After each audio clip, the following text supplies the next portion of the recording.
Buenos días, iglesia. Buenos días. ¿Pueden acompañarme al Evangelio de Juan, capítulo 17?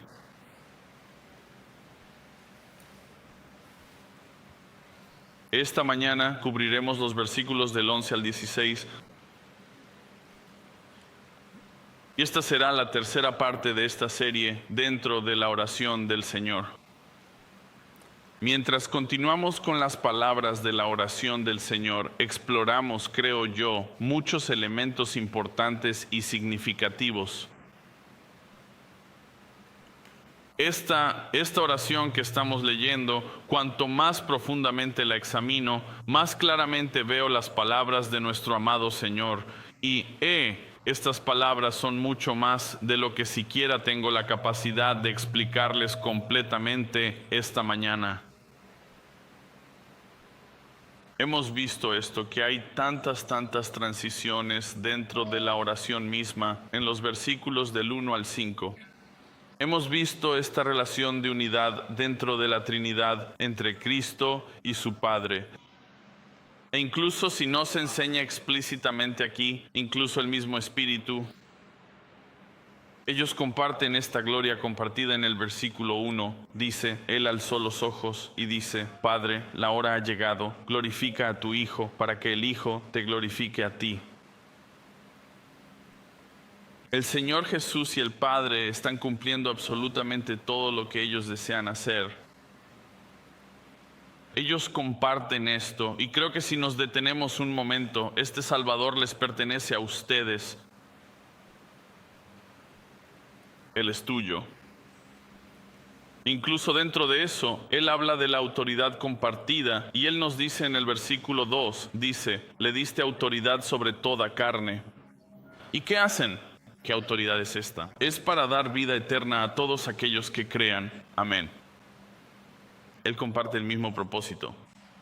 Una vez más, el propósito último es que Él salve, santifique y glorifique eventualmente a todos aquellos que creen.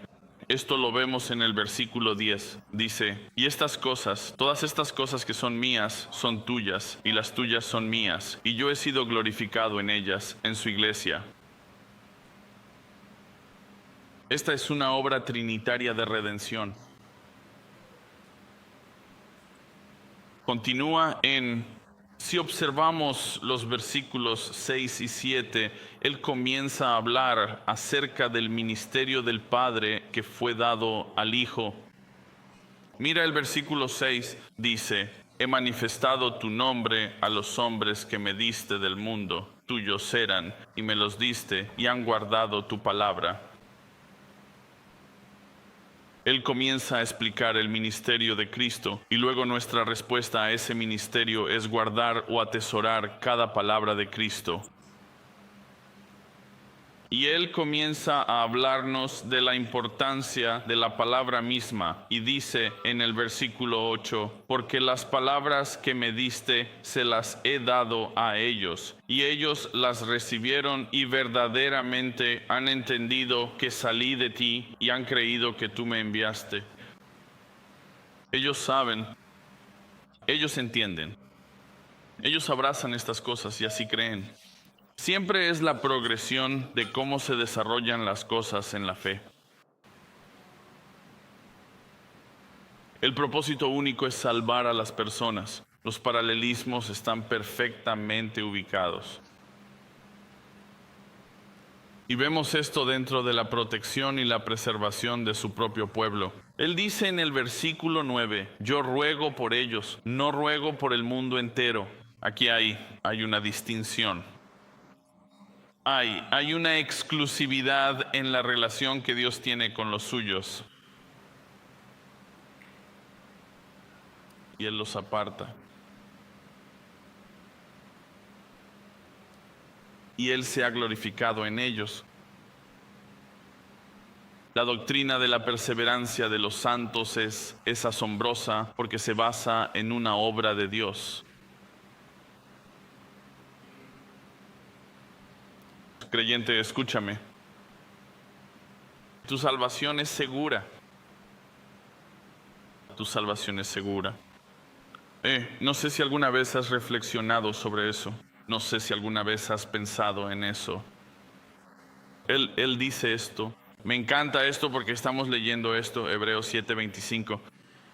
Las últimas partes del versículo dicen, Él vive siempre para interceder por nosotros. Por nosotros.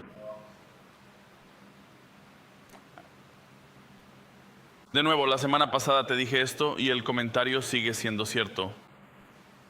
Cristo está más preocupado por tu salvación que tú mismo. Y creo que si piensas en eso dirás, alabado sea Jesús, que aunque yo flaquee en la fe, Él nunca, jamás se olvida de ti. Él siempre te tiene presente y Él ora por ti, intercediendo constantemente. Él dice esto. Él dice, el Padre me ha dado toda autoridad en el versículo 2, ¿verdad? ¿Con qué propósito? Como dije, para dar vida eterna, para dar vida eterna. Él ganó a estos creyentes, versículo 6, de este mundo. Se ha logrado una separación. Cuando piensas en la palabra santo, Él nos llama santos. ¿Sabes esto, verdad? En la práctica, porque tenemos que reflexionar sobre esto, y es como, bueno, tienes santo y una definición es perfección sin pecado. Esto no es de lo que él está hablando. La segunda definición es santo, apartado para sus propósitos, para su gloria, para su bien, pero también se convierte en tu bien fuera de este mundo. Y él dio estas palabras. Estas palabras son dadas al Señor Jesús y Él nos las da a nosotros. Aunque esta oración tiene un esquema sencillo y lo tiene, expone más las necesidades fundamentales de nuestra seguridad. Y se encuentra en cómo el Señor Jesús ora por nosotros. Creo que muchas veces no oramos de esta manera. Oramos de diferentes formas, oramos por necesidades. Pero en nuestra sección, ahora estamos en una parte diferente de esta oración. La seguridad que se encuentra en esta oración debería darte motivos para adorar y para vivir como Él nos ha llamado a vivir. La palabra guardar, proteger, custodiar se usa varias veces y ese es el esquema. Es sencillo. Es guardado por el Padre, guardado en el Hijo y guardado en su palabra. Mira esto, porque en la oración que hice antes de comenzar a predicar aquí, todo se basaba en eso. La oración misma se basa en el hecho de que nosotros claramente no entendemos estas cosas. Y yo no solo quiero creer las palabras de Cristo, sino que quiero guardarlas. Quiero atesorarlas. Quiero transmitir a otros que ellos estén seguros, que nuestros creyentes entiendan que la perseverancia, el hecho de que seas guardado está en las manos de Dios. Pero no quieres vivir como si estuvieras en contra de esta oración, ¿verdad? No quiero hacer eso. Así que escucha lo que Él dice una vez más. Mira el versículo 11 y reflexiona sobre eso. Dice, ya no estoy en el mundo, pero ellos mismos están en el mundo y yo voy a ti. Esta no es una idea nueva. Jesús ha estado hablando de esta manera desde hace un tiempo. Vemos esto en Juan capítulo 10 y él dice en el versículo 29, mi Padre que me los ha dado es mayor que yo, que todos, y nadie puede arrebatarlos de la mano de mi Padre. Así que cuando Él comienza a hablar de esta manera, yo no estoy en el mundo, tú me los has dado fuera de este mundo, se dirige al Padre como santo, de lo cual hablaré eventualmente ahora. Los puntos que incluso mencioné la semana pasada, que Cristo, el punto principal de algunos, la primera parte de la oración era que Dios o Cristo mismo estaba revelando al Padre su carácter, su amor. Él dijo estas cosas. A veces leemos estos versículos y no calculamos mal, no entendemos realmente lo que está diciendo. Y he dicho esto antes, así que escuchen Juan 3:16. Todos lo conocen. Permítanme leerlo con cierto énfasis, si me lo permiten. Dice así: porque Dios, el Padre, amó tanto al mundo que dio a su Hijo unigénito. Esa es la lectura que verdaderamente deberíamos ver en Juan 3:16. El Padre ha expresado un amor tan inmenso y profundo que está, de hecho, tan más allá de nuestro entendimiento humano que a veces, para comprenderlo plenamente, para detenernos y reflexionar profundamente, Dios te amó. La pregunta crucial que deberías hacerte de inmediato, si te conoces a ti mismo, si te despertaste esta mañana y te viste claramente en el espejo, la pregunta fundamental que deberías hacerte es: ¿por qué precisamente me amaría a mí? ¿Por qué? Pero esto es lo que Él dice, y Él incluso les dice esto a sus discípulos aquí en Juan 17, les habla de esta verdad. Él dice: yo los guardé. Y Él nos dice incluso en Juan 4 los deseos del Padre, porque está revelando al Padre. Dice en Juan 4:23, la hora viene y ahora es. ¿Y qué contiene esta hora tan significativa? Dice la Escritura: cuando los verdaderos y genuinos adoradores adorarán al Padre Celestial en espíritu y en verdad. Porque el Padre busca activamente a tales personas para que sean sus adoradores dedicados. Este es el punto principal y fundamental. Hebreos 1, versículo 3 dice claramente: Él es el resplandor de su gloria divina.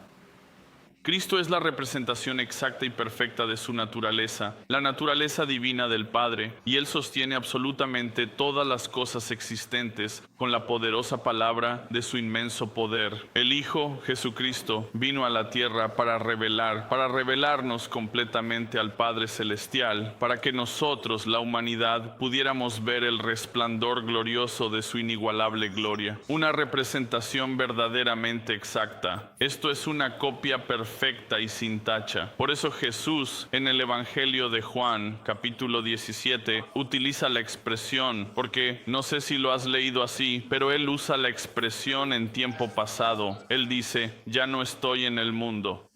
¿Por qué usa eso? ¿Por qué lo dice así? ¿Y por qué se expresa de esta manera? Porque está completo.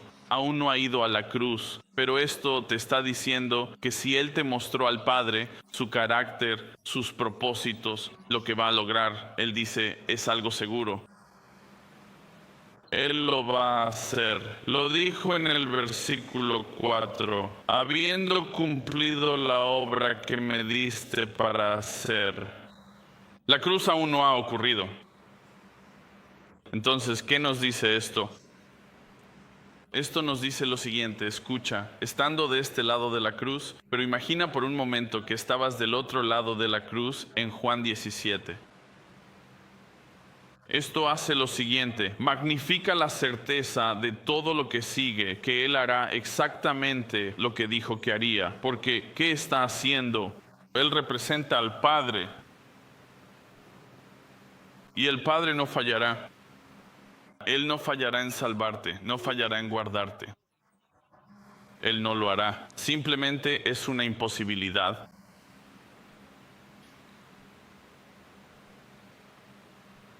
Entonces, ¿qué sucede aquí? Yo veo esto. Mira esto.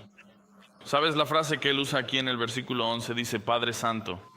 Es la única vez que lo ves dirigiéndose a Dios de esta manera, a su Padre. Las dos palabras en griego que se usan, santo y padre, nunca se usan juntas en ninguna otra parte de las Escrituras. Y yo, como expositor, me hago la pregunta: ¿por qué? Le preguntas al texto y te cuestionas por qué, de nuevo, el justo, el perfecto, el completamente santo, la trascendencia, por encima de todo, Dios santo. Y luego lo que Él hace es que lo conecta directamente con el Padre Celestial. He hablado de esto extensamente muchas veces. Tú entiendes esto, la trascendencia de Dios y la inmanencia de Dios. Dios está lejos. Él no es como tú. Él no es como yo. Él es completamente otro por encima de todo, pero también es inmanente. Él está aquí y está familiarizado con el dolor en el Hijo. Él dice, yo sé esto, tienes que entender, yo soy santo, soy diferente a ti, soy inaccesible en ese sentido, pero como padre en lo familiar sí lo soy. Dios es ambos y Él nos está dando de nuevo otra imagen del Padre.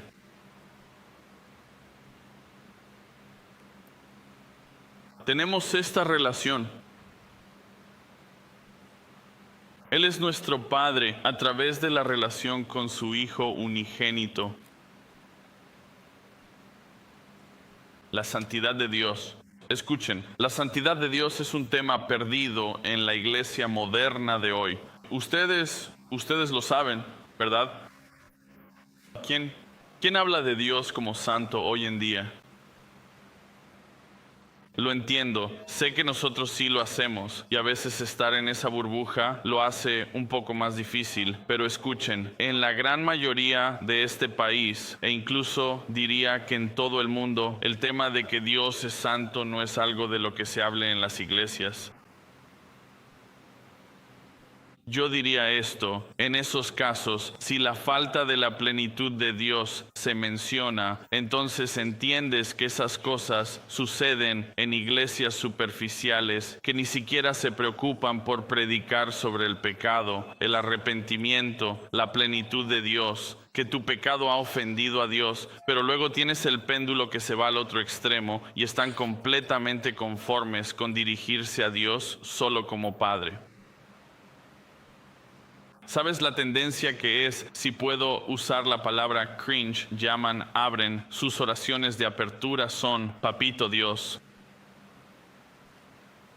Así que tienes que ambos lados están equivocados.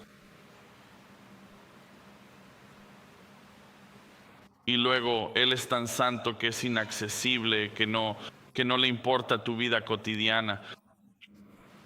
Incorrecto. Pero es Padre que realmente le importa la mancha en tu camisa. Es una idea verdaderamente ridícula, una noción completamente absurda. Escucha, ¿cuál es la respuesta? ¿Qué hacemos con esto?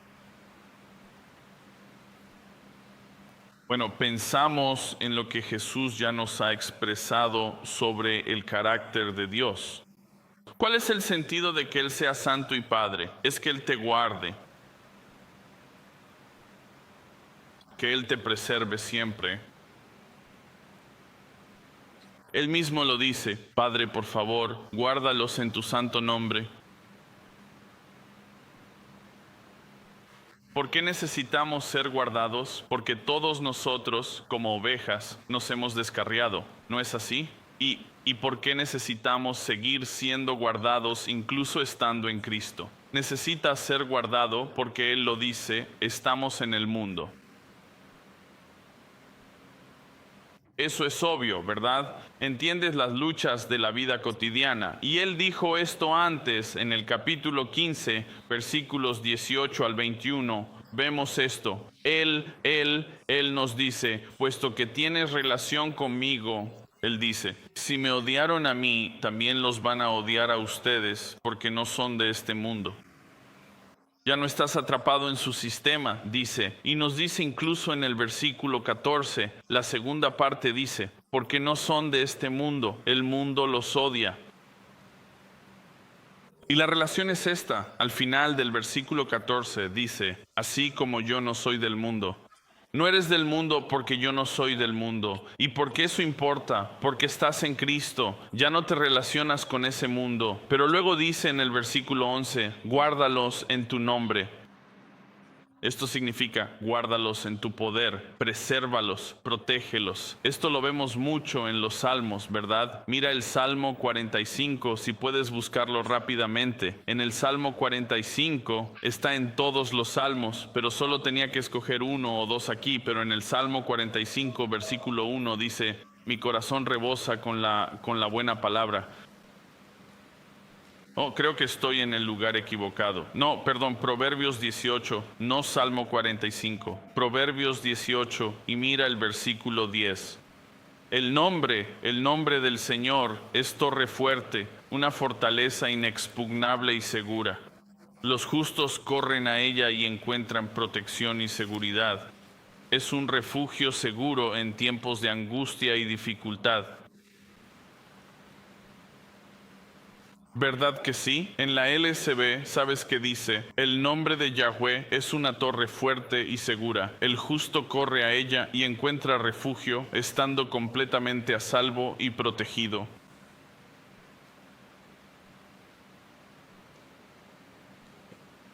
Otra parte de la escritura dice, sálvame, sálvame, oh Dios, por tu nombre y por tu poder. Siempre se equipara a esas dos cosas. No es como si pudiéramos separar estas ideas. La palabra de Dios dice mucho sobre el nombre de Dios y pensamos como, bueno, no estamos hablando en una especie de idea carismática, como en el sentido de que podríamos decir el nombre de Dios y que haya algún tipo de poder en las palabras mismas. No, el poder se encuentra en la persona del Padre. Lo que Él hace, lo que logra, lo que sigue haciendo incluso ahora. Pero, ¿en qué consiste ese cuidado si el Padre nos cuida? ¿En qué consiste ese cuidado? ¿Es el cuidado de evitar el sufrimiento? No, ¿verdad? Aún sufres, ¿no es así? ¿Es acaso un cuidado que nos libra de la tentación? A veces nosotros mismos vamos en contra de eso, así que bueno. ¿Es un cuidado que nos protege de la falsa doctrina? ¿Es X, Y, Z? ¿Es cualquier cosa que tú pongas ahí? ¿En qué consiste este cuidado? No diría que definitivamente no es esas cosas en absoluto. Mientras oramos, Dios podría librarte del sufrimiento y la tentación. De hecho, en la otra oración del Señor dice que deberías orar de esa manera. También te libra de la falsa enseñanza. Santiago 1. Si alguno tiene falta de sabiduría, pídala a Dios. Pero ese tipo de cuidado, ese tipo de protección es secundario frente a la preservación definitiva que el Padre promueve, y esto es lo que Él quiere guardar en ti, la salvación hasta el final. Sabes, de nuevo, ya lo he dicho y vale la pena repetirlo una vez más. Dios está más interesado en tu salvación que tú mismo. Y eso es grandioso, eso es asombroso. Esa idea debería hacerte adorar con más fuerza, vivir una vida que le honre solo por esa razón. Filipenses 1, versículo 6 dice esto: estoy convencido de esto mismo. ¿De qué está convencido Pablo? Bueno, lo sabemos. Dice que el que comenzó en ustedes la buena obra, la perfeccionará o la madurará, la llevará a su completa realización. Él dice, hasta el día de Cristo Jesús. ¿Cuál es el día de Cristo Jesús? Es el día en que todos estarán delante de Él. Dios hará esto, dice. Esto es lo que haré.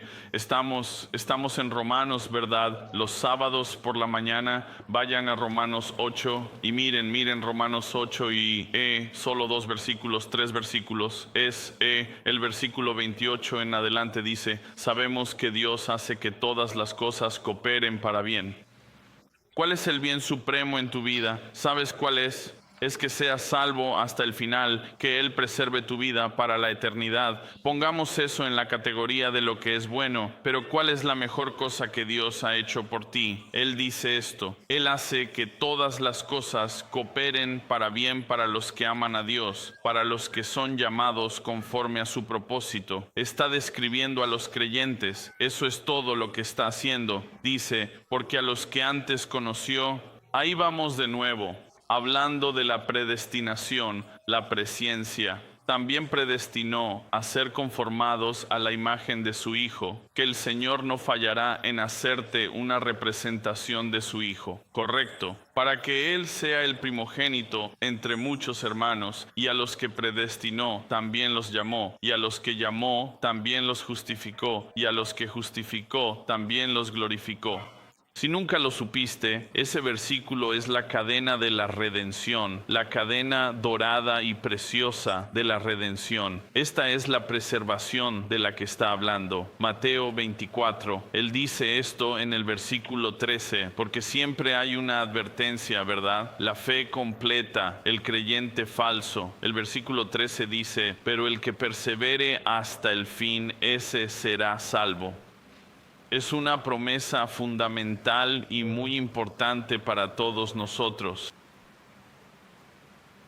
El que verdaderamente llega hasta el final es el que demostrará que el Padre Celestial lo ha estado preservando y cuidando desde el día en que tuvo una fe genuina y sincera. Regresa ahora a la epístola a los Filipenses. Mira el capítulo 2 de Filipenses. Observa con atención el versículo 12, específicamente la segunda parte del versículo 12. Dice así: Amados míos, así como siempre habéis obedecido, no solo en mi presencia física, sino mucho más ahora en mi ausencia, ocupaos en vuestra propia salvación con temor y con temblor. La exhortación es verdadera, ¿cierto? La exhortación es verdadera, pero el versículo 13 también es verdadero, porque Dios es el que en vosotros produce así el querer como el hacer por su buena voluntad. ¿Cuál es la buena voluntad de Dios? ¿Es que Él te guarde y te preserve hasta el final? De nuevo, lo sigo repitiendo porque esto debería ser la razón por la que realmente puedes dormir tranquilo por la noche, que cuando apoyes la cabeza en la almohada, Dios está haciendo algo incluso cuando estás durmiendo. Filipenses 2:2 dice, haced completo mi gozo, siendo del mismo sentir, conservando el mismo amor, unidos en espíritu, dedicados a un mismo propósito. Este es el mismo propósito del que él está hablando. Cuando vemos los primeros versículos en Juan 17 y dice que ellos guardaron su palabra, esto es lo que está diciendo. Como creyente, déjame darte una sorpresa. No deberías tener tus propias opiniones. Cada opinión y pensamiento debe estar cautivo y cautivado por la palabra de Dios, formado por el pensamiento y la mente de Cristo, enfocado en el mismo propósito que Dios tiene para ti, que seas santificado en esta tierra para traerle aún más gloria a Él. Pedro está de acuerdo con esto. En 1 Pedro 1, él dice en el versículo 5, este es el pueblo, dice, que está protegido por el poder de Dios. Ese es el Padre, mediante la fe para alcanzar la salvación que está preparada para ser revelada en el último tiempo. Y si eso fuera suficiente, lo es, ¿verdad? De hecho, probablemente podría orar y terminar esto ahora mismo. Pero como es el carácter de Dios, Él te da mucho más de lo que mereces. Él va más allá de lo que tú irías. Y dice esto en el versículo 12. Dice, mientras yo estaba con ellos. En este contexto inmediato, estamos hablando de los discípulos que están con Él allí, ¿verdad? Pero escucha esto, mientras yo estaba con ellos, los guardé en tu nombre, el cual me diste, y los protegí. Y ninguno de ellos se perdió, sino el hijo de perdición, para que se cumpliera la Escritura. Así que el Señor continúa con este tema de guardar. Él también dice proteger. La protección es para que no perezcan, dice él. Y dice excepto uno, y volveré a eso. No quiero destacar eso todavía, pero excepto uno. Cuando Jesús dice esto, yo los guardaba en tu nombre, está describiendo que la naturaleza de ese cuidado está vinculada al propio Padre. Es el mismo tipo de protección. Él dice, si me voy, el cuidado del Padre será de la misma manera en que yo los cuidé cuando estuve aquí en la tierra. No sé si alguna vez has pensado en esto, yo sí, y es, ¿por qué ninguno de los discípulos fue asesinado durante el ministerio de Jesús? Estoy seguro de que los odiaban. Se nos dice que, al menos en una ocasión, quisieron asesinar a Lázaro después de que resucitó de entre los muertos. Querían simplemente decir, vamos a encargarnos de él. Entonces, ¿por qué no les hicieron nada? Por esto. porque fueron guardados en el nombre del Padre, que es el mismo nombre, es decir, la misma autoridad, la misma protección que tenía el Señor Jesús. Ellos compartieron esto. Está en línea con Juan 10 de la misma manera. Están en su mano, pero también en la mano del Padre. Entonces, ¿en la mano de quién están? Están al unísono. Completa unidad compartida.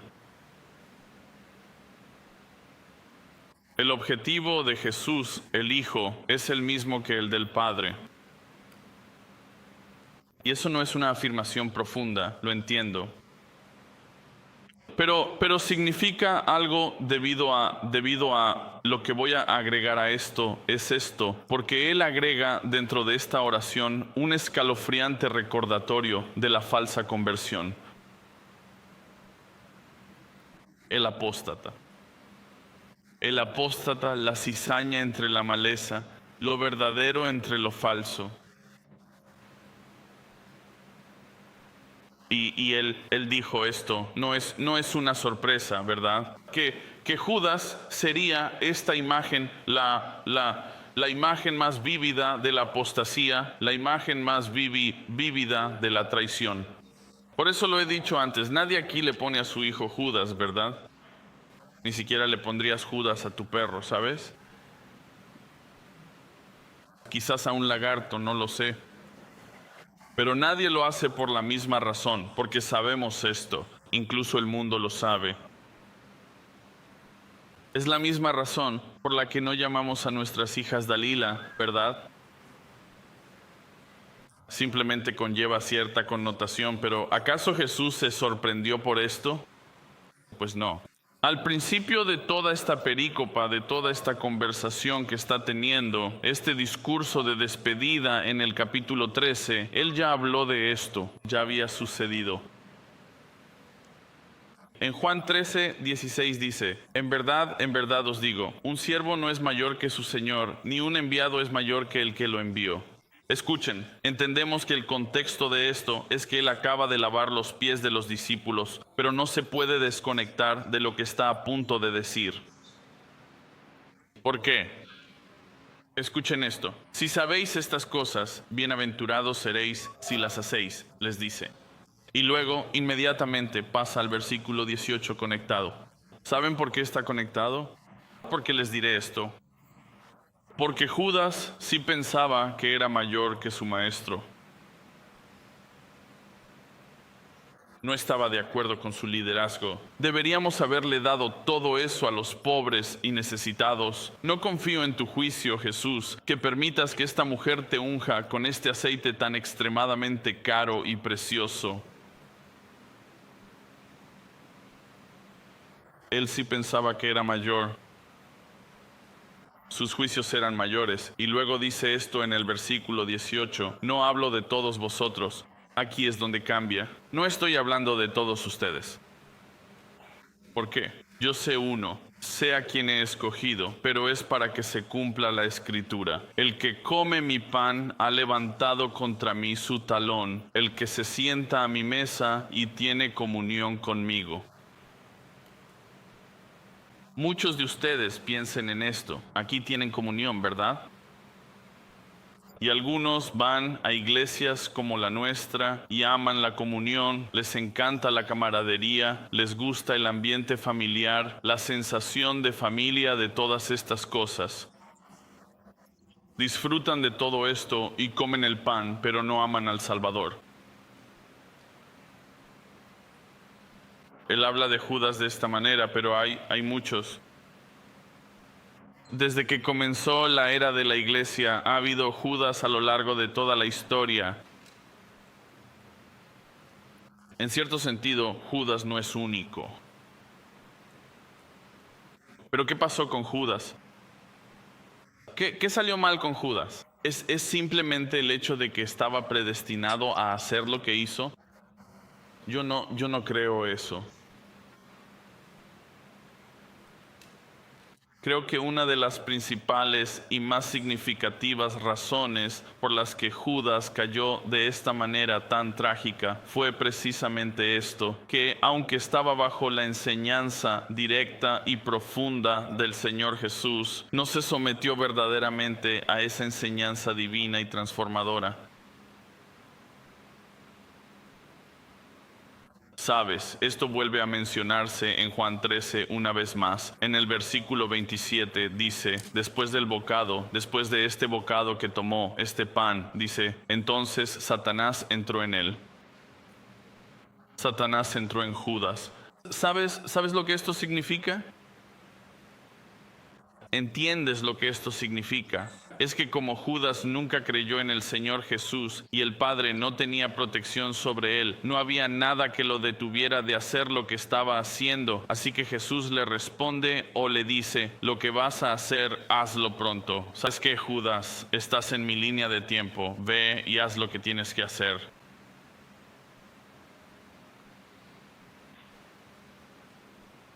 Es triste, ¿verdad?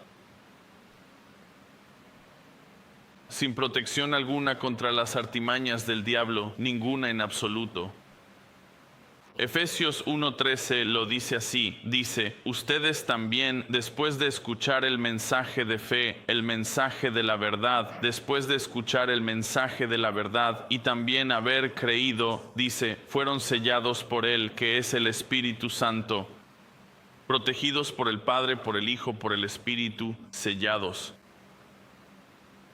Mayor es el que está en ustedes que el que está en el mundo.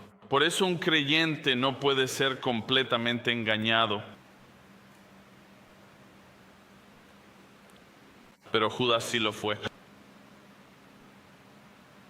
Pero tenemos otra capa de esta falta de protección en él. Nosotros, me hice la pregunta, ¿acaso Judas no tenía responsabilidad por sus acciones? No, sí la tenía. Él levantó su talón contra el Salvador. Nadie lo obligó a hacer eso, pero también era vulnerable, ¿no es así? Fue Judas quien se dejó vulnerable y fue su papel en la muerte del Salvador, lo que Dios en su soberanía incluso predeterminó cómo sería arrestado, juzgado y asesinado. Vemos esto, no es difícil de entender en las Escrituras, tal vez sea más una deficiencia nuestra al conocer la mente de Dios y sus planes soberanos. Y está bien que no lo entiendas completamente, pero Él dice esto en Mateo 26, versículo 24. El Hijo del Hombre va tal como está escrito de Él, pero ay de aquel hombre por quien el Hijo del Hombre es traicionado. Ay de Judas, dice. Pero en el mismo sentido, si escuchas el Evangelio y lo rechazas, yo tendría las mismas palabras para ti. Ay de ti, porque si continúas rechazándolo, lo mismo que Jesús dijo acerca de Judas, sería lo mismo para ti. Él dice esto, hubiera sido mejor para ese hombre no haber nacido que escuchar la palabra de la verdad y rechazarla y entrar directamente a la eternidad sin esperanza. Vemos esto, así es como Dios ha actuado. No voy a ir allí, pero en Romanos 9:17, ¿por qué creó a Faraón? Y lo dice, ¿por qué? Para que Dios demostrara su poder y su gloria.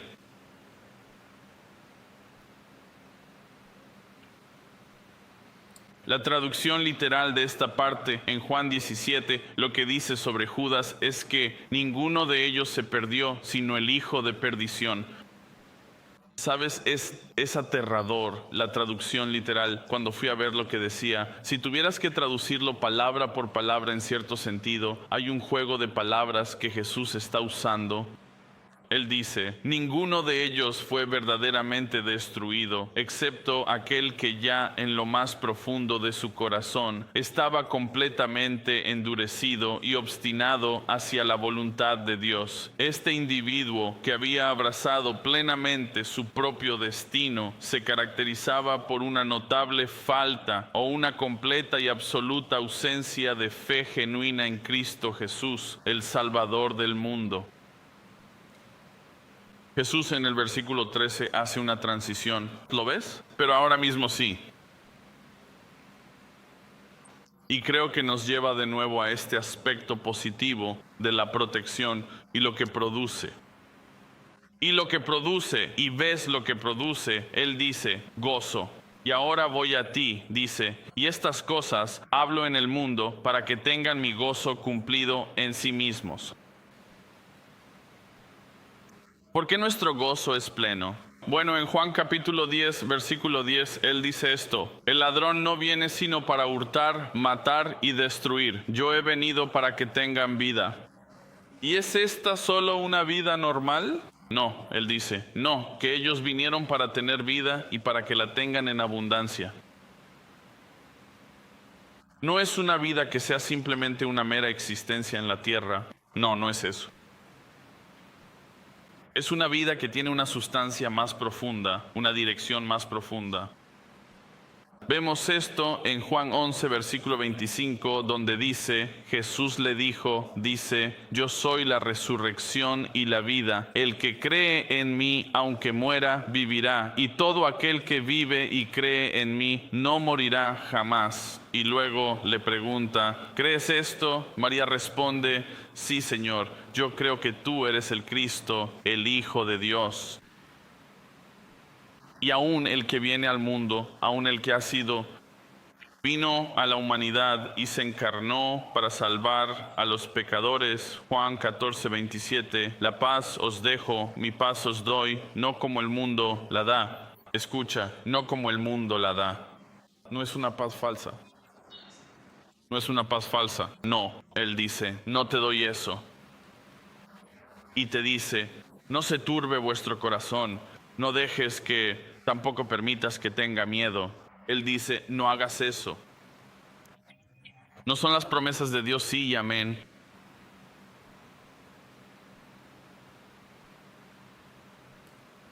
Hebreos. Quiero que veas esto, así que abre en Hebreos 12.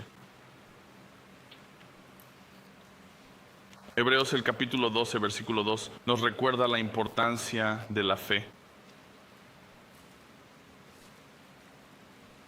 Puestos los ojos en Jesús, el autor y consumador de la fe, el que madura tu fe para la eternidad, dice, quien por el gozo puesto delante de él soportó la cruz, menospreciando la vergüenza, y se ha sentado a la diestra del trono de Dios. El gozo del Señor de cumplir todo lo que el Padre le había encomendado realizar, y Él lo hace. ¿Y cuál es ese gozo puesto delante de Él? ¿Sabes qué es? Es esto. Es que Él daría toda la gloria al Padre al salvar a los pecadores y al guardarlos de todo mal y peligro. Mi último punto, Juan 17, y puedes volver allí en el versículo 14. Dice, guardó su palabra. Guardó su palabra. Versículo 14. Les he dado tu palabra, les he dado tu palabra. Eres guardado por la palabra de Dios que has recibido. Y no es como si fuera algo de una sola vez, porque se nos anima, ¿verdad? Vemos en el Salmo 119, dice, lámpara a nuestros pies. Salmo 119, 105. Y vemos que esto es algo continuo. Es una transformación que ocurre a diario, siendo lavados por la palabra. Y vamos a ver eso la próxima semana en el versículo 17. Santifícalos en la verdad, tu palabra es verdad. Pero lo dice en el versículo 6. Él ya ha dicho esto, tú. Él dice, tuyos son y tú me los diste y han guardado tu palabra. Ahora han comprendido que todo lo que me has dado proviene de ti. ¿Cómo saben esto? Por las palabras que Él ha hablado. El mensaje fue creído. Y por Él eres guardado y por Él creces. Pero tiene un alto costo. Lo sabes, ¿verdad? Tiene un alto costo. Porque las siguientes palabras también son verdad. Él dice, el mundo los ha odiado. ¿Por qué? Yo disculpen, pensé más en esto, aunque ya estuvimos en Juan 15 hace unos meses y él habló extensamente sobre esto. Y solo quiero leer 2 versículos de Juan 15. En el versículo 18 dice aquí: si el mundo los odia, sepan que me ha odiado a mí antes que a ustedes. Si ustedes fueran del mundo... Hay un paralelo con esto, ¿verdad? Que él está diciendo. Si ustedes fueran del mundo, el mundo amaría lo suyo, pero porque no son del mundo, sino que yo los elegí de entre el mundo, por eso el mundo los odia. Bueno, ya saben, la respuesta de algunos de nosotros aquí fue como: yo no quiero ser odiado. No, nadie quiere ser odiado. Nadie se despierta por la mañana y dice: ¿sabes cuál es mi objetivo? Que todos a mi alrededor me odien, que yo moleste a todos y que todo se convierta en esto, como si yo fuera la persona de la que nadie quiere estar cerca. Eso no es de lo que él está hablando. Eso no es lo que él está diciendo. La relación de este odio está directamente conectada con tu relación con Cristo. Y él dice: si me odiaron a mí, también los van a odiar a ustedes. Bueno, ¿qué significa esto? ¿Por qué odian siquiera a Cristo? ¿Por qué lo odian? Sabemos esto en Juan 7, porque él ya lo dijo. En Juan 7:7 hay muchos versículos a los que recurro, pero este es el que podría ser correcto, directamente relacionado con esto. Versículo 7. El mundo no puede odiarlos a ustedes. ¿Saben a quién les está hablando? Les está hablando a sus medio hermanos que están incluso burlándose un poco de que Jesús no vaya, que no vaya a la Pascua. Y verán, ellos no creían. Quiero decir, lo dice en los versículos anteriores a este, que ellos no creían. Sus hermanos no creían. Él dice: el mundo no puede odiarlos a ustedes. Ustedes no están conectados conmigo, pero a mí me odia. ¿Y por qué me odia? Porque yo testifico de él que sus obras son malas. Sus obras son malas. Por esto es que nos odian a ti y a mí, que predicamos la verdad correctamente. Escuchen, el Jesús que se predica hoy en la mayoría de las iglesias no expone nada, no exige nada, no ofrece nada y no salva a nadie. No, ninguno de ellos. Porque no denuncia el pecado y no lo expone de manera clara y precisa. En estas otras iglesias vemos que Jesús se relaciona más con lo mundano que con lo que las Escrituras enseñan acerca de quién es Él. Ellos pensarían que el Jesús de hoy, en este tiempo actual, sería un tipo que anda con jeans rotos y es, como sea, bastante frívolo con todo lo que le rodea. No. Ese Jesús que se parece al mundo no es el Jesús de las Escrituras, porque Él dice: yo no soy de este mundo, no tengo ninguna relación con este mundo, ni siquiera una pequeña relación.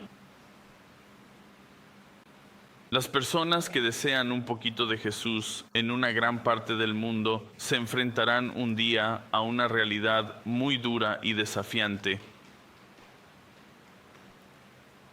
Así que estas personas que predican a ese Jesús y creen en ese tipo de Jesús no son odiadas por el mundo porque forman parte de él. Ese Jesús ofrece una fuente superficial de evangelio que en realidad no es el evangelio. Pero para aquellos individuos que se vuelven verdaderamente a Cristo Jesús y le dan completamente la espalda al sistema de este mundo, un sistema que fomenta activamente aquello que te está llevando directamente al infierno, es decir, el pecado, lo respalda plenamente y lo promueve sin cesar.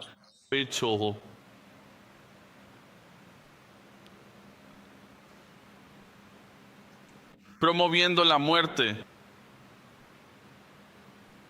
Efesios 2:1. Y Él os dio vida a vosotros que estabais muertos en vuestros delitos y pecados, Así era tu existencia antes, pero no es así para aquellos que creen en este Cristo que es ofensivo. Filipenses 3:20 dice esto: mas nuestra ciudadanía está en los cielos, de donde también esperamos ansiosamente a un Salvador, el Señor Jesucristo. Tengo un apego ligero a este mundo porque no pertenezco aquí, no pertenezco a su sistema. Dice en Primera de Juan capítulo 2 versículo 15: no améis al mundo, ni las cosas que están en el mundo. Si alguno ama al mundo, el amor del Padre no está en él. Eso es ofensivo. Si no crees en ello, es ofensivo, ya que la palabra guardará a aquellos que han confiado en ella. Jesús está introduciendo esta idea de que si perteneces a esto y perteneces a la misión de esa misma palabra, esto será lo que te suceda.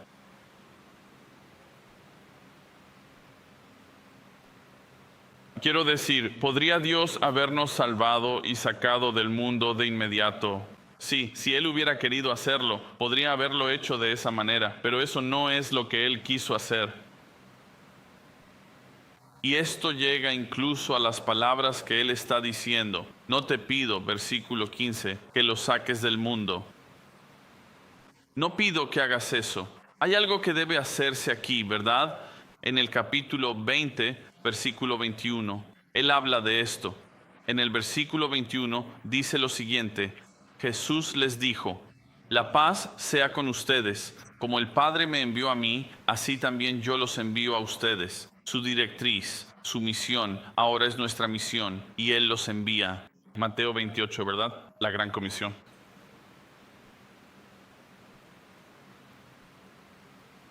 ¿Y de qué manera? ¿Cómo los envía? ¿No lo hace por medio de su palabra?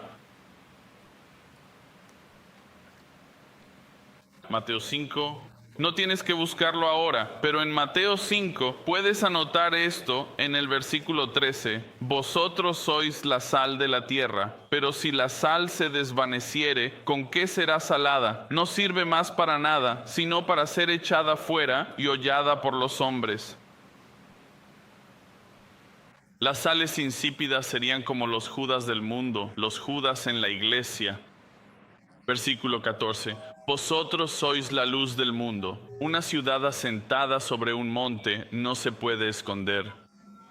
Eso es simplemente un hecho. Ni se enciende una luz y se pone debajo de un almud, sino sobre el candelero, y alumbra a todos los que están en casa. Este debería ser tu deseo como creyente, que tu luz brille así.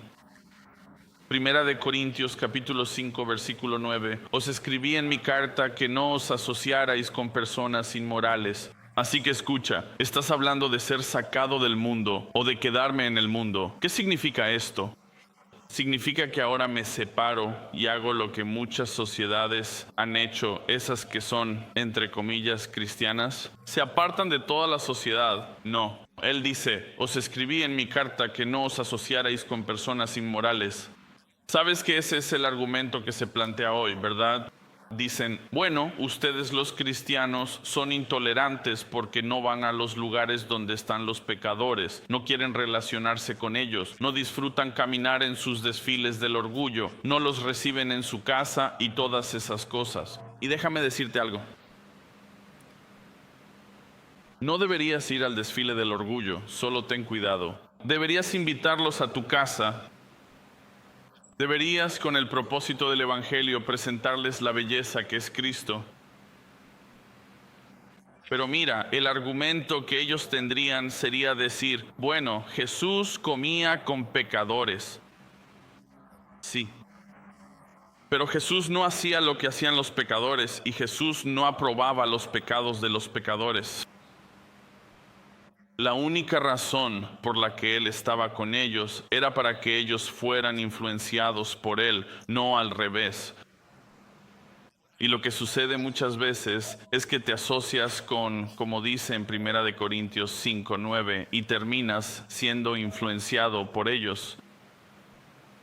Entonces, ¿qué debemos hacer con esto? Porque no se supone que debas apartarte del mundo, como dice Juan 17:15, pero Pablo nos da más instrucciones. Él dice esto: no me refiero en absoluto a que no te relaciones con la gente inmoral del mundo, con los incrédulos del mundo, ni con los avaros, estafadores o adúlteros, porque entonces tendrías que salir del mundo. Él dice: tienes a todas estas personas a tu alrededor que son así. No te apartes de ellos porque necesitan el evangelio, y tú eres la luz del mundo, tú eres la sal.